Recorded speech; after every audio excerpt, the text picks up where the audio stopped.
242واں دن نئے عہد نامہ میں سے آج کی تلاوت کرنتھیوں کے نام پولس رسول کا دوسرا خط،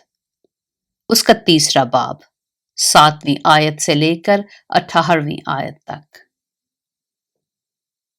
اور جب موت کا وہ عہد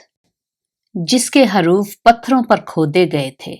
ایسا جلال والا ہوا کہ بنی اسرائیل موسیٰ کے چہرے پر اس جلال کے سبب سے جو اس کے چہرے پر تھا غور سے نظر نہ کر سکے،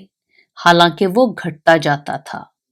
تو روح کا عہد تو ضرور ہی جلال والا ہوگا،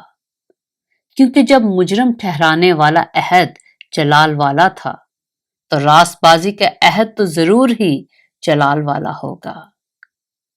بلکہ اس صورت میں وہ جلال والا اس بے انتہا جلال کے سبب سے بے جلال ٹھہرا، کیونکہ جب مٹنے والی چیز جلال والی تھی تو باقی رہنے والی چیز تو ضرور ہی جلال والی ہوگی۔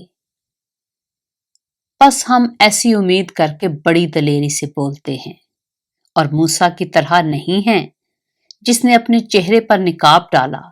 تاکہ بنی اسرائیل اس مٹنے والی چیز کے انجام کو نہ دیکھ سکیں،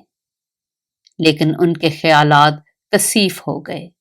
کیونکہ آج تک پرانا عہد نامہ کو پڑھتے وقت ان کے دلوں پر وہی پردہ پڑا رہتا ہے اور وہ مسیح میں اٹھ جاتا ہے، مگر آج تک جب کبھی موسیٰ کی کتاب پڑھی جاتی ہے تو ان کے دل پر پردہ پڑا رہتا ہے، لیکن جب کبھی ان کا دل خداوند کی طرف پھرے گا تو وہ پردہ اٹھ جائے گا، اور خداوند روح ہے، اور جہاں کہیں خداوند کا روح ہے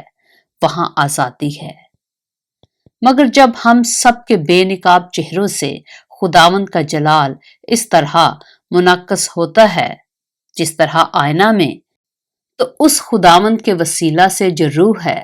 ہم اسی جلالی صورت میں درجہ بدرجہ بدلتے جاتے ہیں۔